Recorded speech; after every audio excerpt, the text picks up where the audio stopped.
Coming up on Fulton Today, a mass evacuation at one of Fulton's jail locations is just a drill. Details on what happened during the mass casualty exercise. Despite being on track to set voter registration totals for this year, the Department of Registration and Elections continues its push for even more eligible voters. I'm Brian Robinson, and I'll explain how coming up. And Fulton's opioid coordinator lays out the latest on the county's effort to end the crisis. That and much more starts right now on Fulton Today.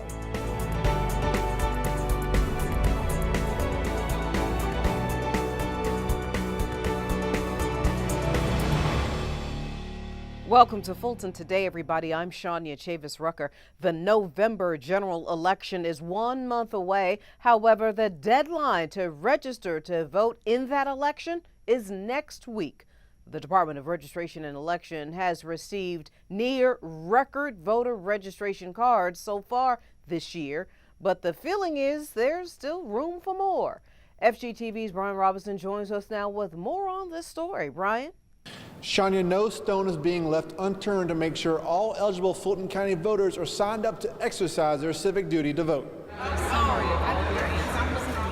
When the Department of Registration and Elections and its voter registration team visited the Covenant House, they just didn't speak about the importance of voting. They were busy registering to vote the age-eligible youth living there so they too can vote next month.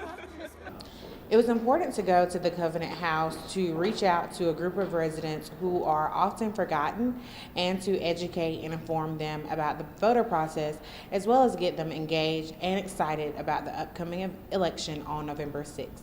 Whether it's a first-time occurrence such as this or a first-ever pep rally, or joining the rest of the country in celebrating National Voter Registration Day, Fulton County is finding fun and creative ways to inform residents about the November election and the voter registration deadline, despite possibly setting a voter registration record. This year, the team is on pace to receive approximately 300,000 voter registration applications. In 2016, which was a presidential election year, the Department of Registration and Elections processed approximately 280,000. It's a little odd that you have a gubernatorial year breaking a presidential year, but 2017, which was an off year, also got close to the presidential year. And it's because of the way DDS operates now. Anytime somebody goes into Department of Driver Services and does something to their driver's license, an voter registration application is produced. If you're not registered to vote by the October 9th deadline, you won't be eligible to vote. If you're already registered, the voter registration team asks you verify your information the county has on file is up to date, especially if you've moved or had a name change recently. The Department of Registration and Elections understands some voters will not be able to make it to the polls, but still want to cast their ballot. Those voters have until November 2nd to request an absentee ballot.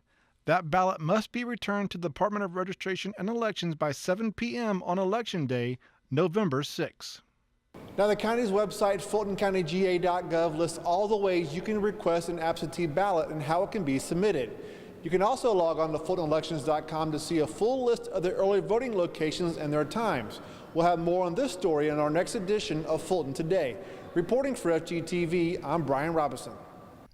Thank you very much, Brian. Meanwhile, Fulton's Clerk of Superior and Magistrate Court tries to curb the increasing problem of notary fraud. Current and aspiring Fulton County notary publics receive some free training from the clerk's office. Now, the office, along with the Georgia Superior Court Clerks Cooperative Authority, hosted the classes inside the Government Center's Assembly Hall. The clerk's office says they receive multiple notary complaints on a daily basis. Those who attended the notary training class were informed about the rise of this fraud and the new laws and statutes in place for notaries to abide by. The class also learned how notaries can protect themselves and the people they serve.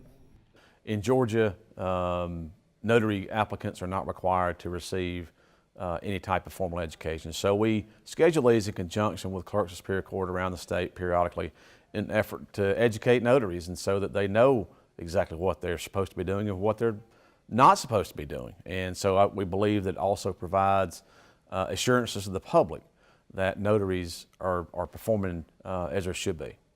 There's a need for it. Working for the police department at Union City, I see that people come in, and we're close to the airport. Sometimes people lose documents, or it's after hours, and there's no place to have documents notary, so they're coming to the police department, and we provide that service for them. A notary public is appointed by state government to serve the public as an impartial witness during the signing of important documents. Students in this year's Fulton County Citizens University discover what it takes for the state's largest county to be fiscally sound. Finance representatives explain the different functions of the finance department, including the county's financial responsibilities and the process for setting the budget. The students also got an in-depth explanation about the tax assessment process, including how property values are determined and how they can be appealed. Hearing from both departments gave the students a better understanding of how each makes the key decisions that impact all county residents. We spoke with the tax assessor and we learned how the millage rate is created and how it affects the budget and ultimately the spending in Fulton County. I really learned a lot about property tax assessment and about how the city comes up with budget and the millage rate, which is very important. The next stop for Fulton County Citizens University is a visit to the tax commissioner's office. We'll have a recap of that visit in the next edition of Fulton Today. Evacuating a building in an emergency situation can be a hectic time if the proper measures are not taken. Mix in hundreds of inmates, the situation could become trickier. That's why the sheriff's office routinely plans and coordinates its unannounced code red mass evacuation drills. FGTV's Daryl Carver has a story of what it took to get inmates from the Union City Jail to the county's main facility on Rice Street. Outside, it was an average sunny day at the Union City Jail. Inside was a different story. This smoke-filled scene is all part of the sheriff's office's Code Red Mass Evac exercise. Occurring at unannounced times throughout the year, Code Red Mass Evacs are designed to measure staff's as well as partnering agencies' responses in the event of an actual emergency situation. Everyone responded exactly as we expected. Everyone was here to assist, and that was a great response. We really want to thank our partners and law enforcement brothers and sisters in the county for their help. To start the drill, simulated smoke was introduced into one of the housing zones. Once the situation was recognized, staff suited up with air packs and masks to begin the evacuation of the zone. Even the medical staff was presented with an unannounced situation. This particular emergency was the lady complained of mid-chest pain in the middle of her chest, so I evaluated her and her vital signs were stable, oxygen was stable, and she said she had something hot to eat, so it's probably like heartburn and indigestion. Once everyone was safely removed from the hot zone, an inmate head count was conducted to make sure no one was left behind before they were loaded onto waiting transport buses. This Code Red Mass Evac presented another little twist for all involved: more travel time. Normally, for a mass evac at the main jail, 901 Rice Street, we would move inmates to Atlanta City Detention or any of the other surrounding facilities that we have agreements with. But for Union City, the nearest facility is the main jail. So we move them from here to that location, which is about 20-25 minutes away. Though this drill was a success, the sheriff's office says there is room for improvement. After all, the ultimate goal is preservation of life and everyone's safety. Reporting for FGTV, I'm Daryl Carver. Quite the undertaking. Thank you so much. Meanwhile, the sheriff's office's annual Helping Youth Prosper and Evolve Conference, better known as HYPE, is set to return for its 9th year. HYPE gives 6th through 12th graders the opportunity to create a relationship with law enforcement while learning all about the criminal justice system. Now, this year's theme, Break the Cycle, comes from Sheriff Ted Jackson's realization that a third of the jail's inmate population is between the ages of, get this, 17 and 24 years old. Once again, there will be classes for both children and their parents. Well, we have arranged for some highly energized and motivated speakers to come present workshops that focus on gangs, law enforcement, youth interaction, judicial system, financial literacy, and social etiquette. In addition to the workshops, we will have an open panel for parents to talk with local school leaders, counselors, and mental health professionals. The 9th Annual HYPE Conference is Saturday, October 13th at the Atlanta Metropolitan State College. The program begins at 8:30 a.m. and ends at 3 o'clock. You can pre-register by calling 404-612-6624 or by logging on to the Sheriff's website, fultonsheriff.org. Day of registration is also allowed starting at 7:30 a.m. Breakfast and lunch will be provided. And still to come, another Sheriff's Office program offers inmates a positive educational experience with the help of a library. We'll have that story for you later in the show. But coming up next in our district-by-district coverage, Fulton's chairman sits down with the superintendent of the Atlanta Public Schools for an important meeting. Stay with us, everybody.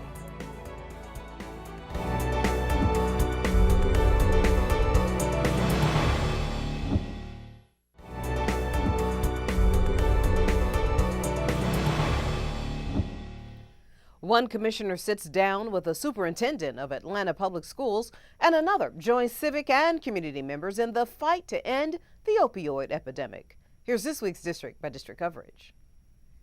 We begin with Chairman Rob Pitts, who met one-on-one with APS Superintendent Maria Kostarpin.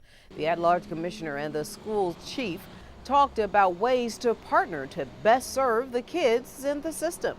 We also, though, specifically talked about the homestead exemption issues that are on the ballot from a taxing point of view and what impact that would have on their budgets should these measures pass. And we talked specifically with the Superintendent Kostarpin regarding the Gulch project and the impact that that may have on her budget going forward. The Atlanta Public Schools superintendent shared the district's recent successes, including its highest ever graduation rate of 79.9% for 2018.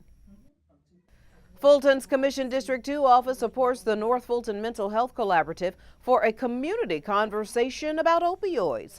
We come together once a month just to share information, resources, where you have stakeholders involved from the school system, from churches, from private providers of behavioral health services, to parents, to individuals from NAMI. So you have various organizations that come together to share resources, provide education to the community as well as to stakeholders. Fulton's opioid coordinator joined addressing the opioid crisis in our community town hall meeting at Mount Pisgah United Methodist Church.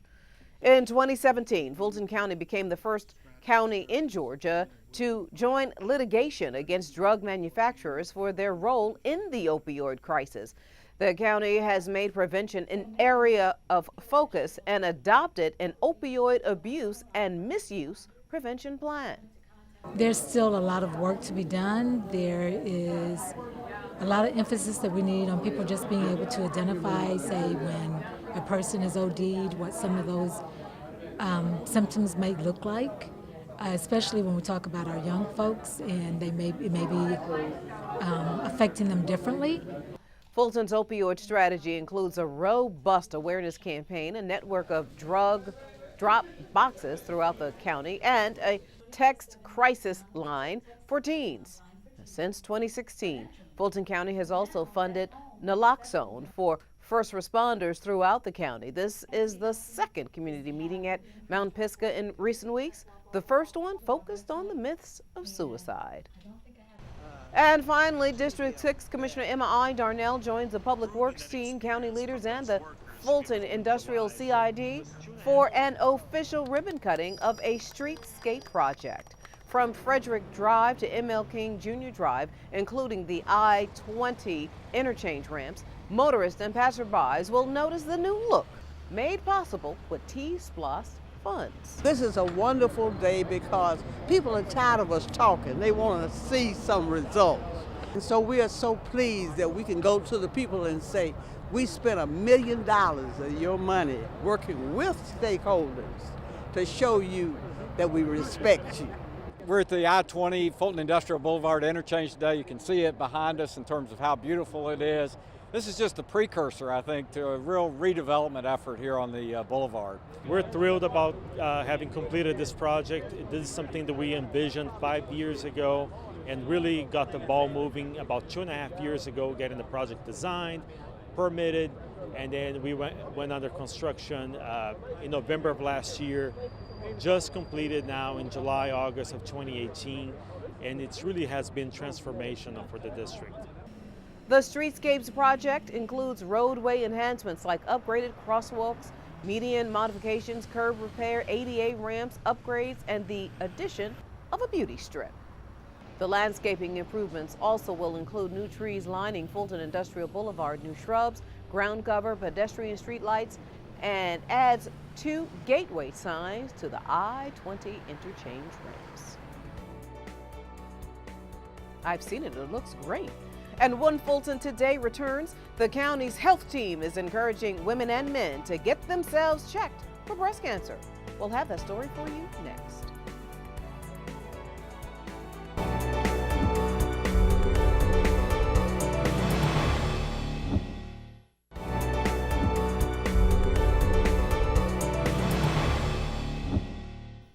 Well, starting this week, Fulton's health professionals join the rest of the nation for the kickoff of Breast Cancer Awareness Month. And this year, the county's Board of Health is welcoming a new partner to help them save lives and spread the word about prevention and early detection. Deborah DeWitt is the health program administrator for the Board of Health, and Mr. Paul Vaughn is the president-elect of the 100 Black Men South Metro chapter. Welcome to Fulton Today to the both of you. Thank you for having me on the show. Thank you for allowing us to be on the show today. Well, Deborah, as I mentioned, October is National Breast Cancer Awareness Month, and for the last few years, your health department has engaged in a competition, but what's happening this year? This is our 3rd annual breast cancer awareness competition this year, but we're here today to increase awareness as it pertains to men and breast cancer. And in order to do that, we partner with a wonderful organization within the community. The 100 Black Men of South Metro, Inc. is partnering with the Fulton County Board of Health Breast and Cervical Cancer Program this year to increase awareness as it pertains to breast cancer in men. Well, this is exciting. Mr. Vaughn, why did the 100 South Metro chapter want to get involved this year? In our particular chapter here in Atlanta, there's 4 chapters here in Atlanta and South Metro. We have 60 young men and 70 mentors, and we have 25 young men over at Clark Atlanta Collegiate, and we have 20 emerging 100 guys. And since we're working with men and that's that younger generation, we're mentoring younger generation, we might as well mentor them on eating, education, exercise, and what to and what not.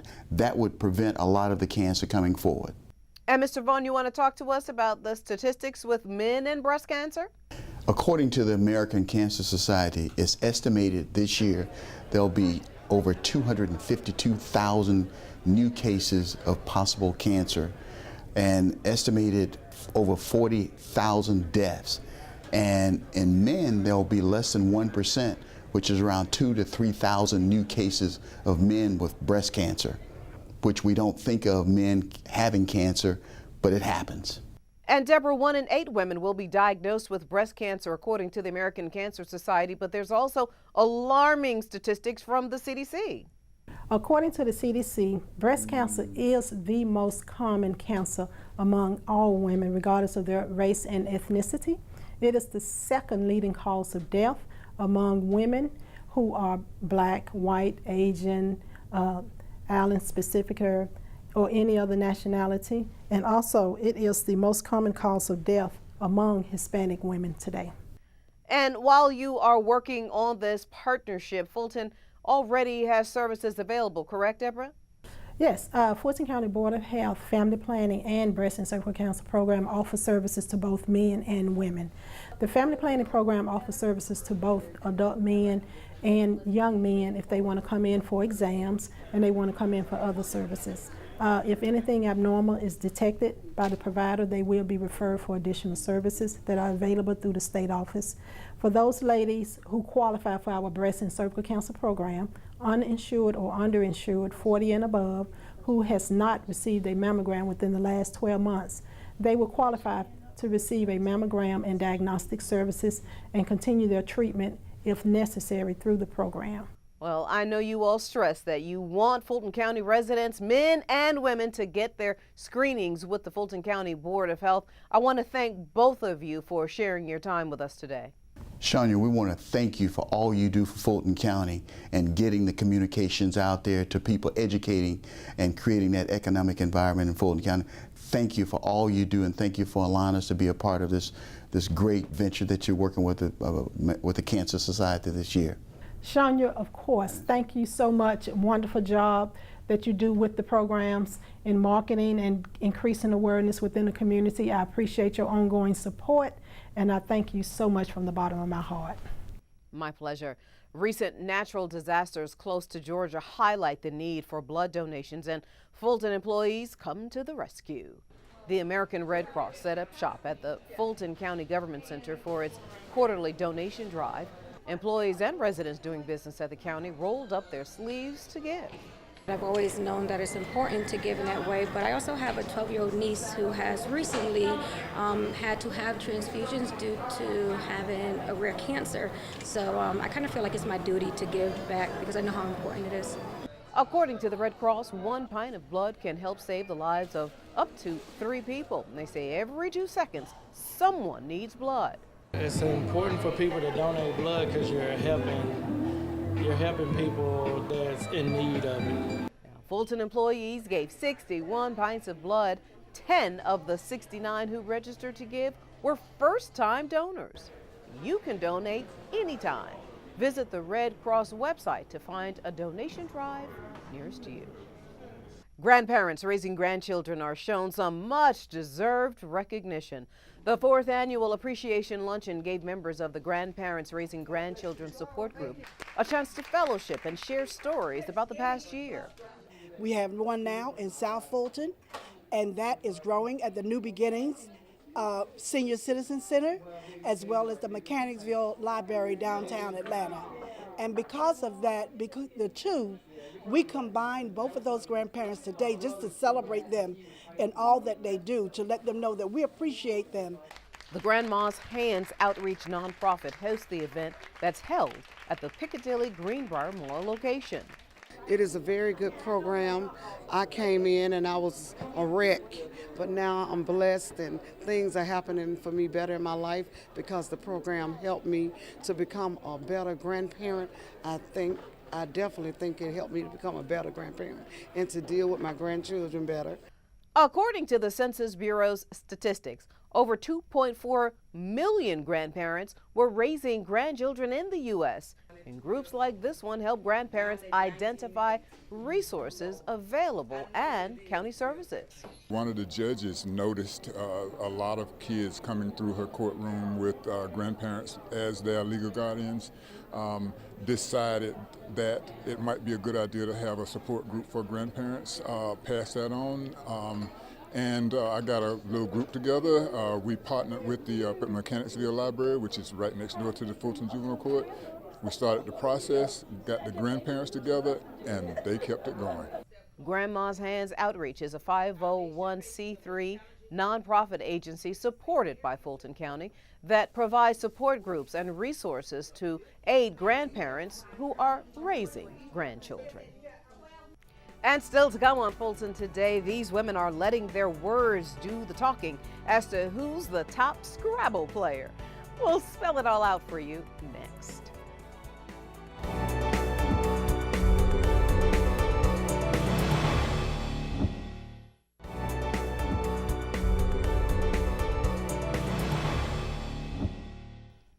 Well, early in the show, we told you about the Sheriff's Office HYPE program and how it tries to prevent future crimes. Well, Sheriff Jackson and his staff are also giving those who have found themselves on the wrong side of the law the chance to explore their creative sides.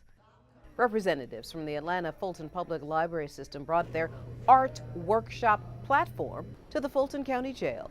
Staffers at the jail believe introducing inmates in the Rice Street facility to various forms of art can be a positive educational experience. It's giving folks access to technology that they might not have access to otherwise. So the library brings these programs out. We bring out 3D printers, virtual reality, 3D pens, all of these to educate people on science and technology and the arts with equipment that the general public might not generally, have access to. So we're trying to bring people the latest and greatest technology and expose them to those resources.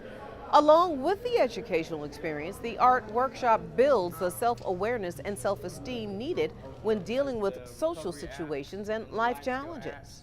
All of this is working towards them developing another positive way of thinking, changing their mindset. So when they go back out in the communities, they'll have so much more to offer. The program meant a lot to me because it helped me in my change and it helped me in my recovery. And it get me back with life skills on how to get back into society and be a normal person instead of my old ways. I love the program. It's actually a blessing in disguise for me personally. A lot of life-changing events have happened for me since I've been in the program. Made me face my addiction, made me a lot more honest with myself. The Arts Workshop platform is one of the several programs the staff has implemented at the jail to help inmates succeed in society upon their release.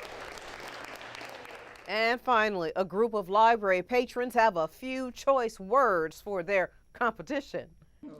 These women are part of the Scrabble Club that meets every Friday at the Wolf Creek Library. Though fun is the objective, the ladies take the classic board game seriously by playing multiple games throughout the day. They even watch videos to help improve their strategy. The Scrabble Club was started by a Wolf Creek Library patron who once played the game on a tournament level. And I wanted to start a Scrabble Club in the area where I live. I live in Southwest Atlanta, about 5 minutes from this library. And so the library was very happy to have the club, and we started recruiting. They sent out emails, and I recruited some people right off the floor, some people walking in and out of the library. I called friends and all, and now we have a lovely group of ladies who play with us. Now, the Scrabble Club is not just for women. Men, you're invited too, and people of all ages are welcome to join. They welcome anyone that wants to come in. They've had young people in there as young as 12 learning the game and playing with them, so they're definitely open to more and more people coming and playing Scrabble. With technology helping most of us spell words these days, library workers say playing Scrabble helps with vocabulary and spelling. And to find out about similar programs at the Wolf Creek Library or any of the other branches, just log on to afbls.org and click the Events Calendar tab. That's TAB. Well, before we go, our reminder that FGTV wants to connect with you online. Be sure to follow FGTV on Facebook, Twitter, and Instagram for up-to-date Fulton County news. And you can watch a replay of this show and any other FGTV program anytime on our YouTube channel. Well, that does it for this edition of Fulton Today. I'm Shania Chavis-Rucker. Thank you so much for watching. Join us each week for news around and about Fulton County.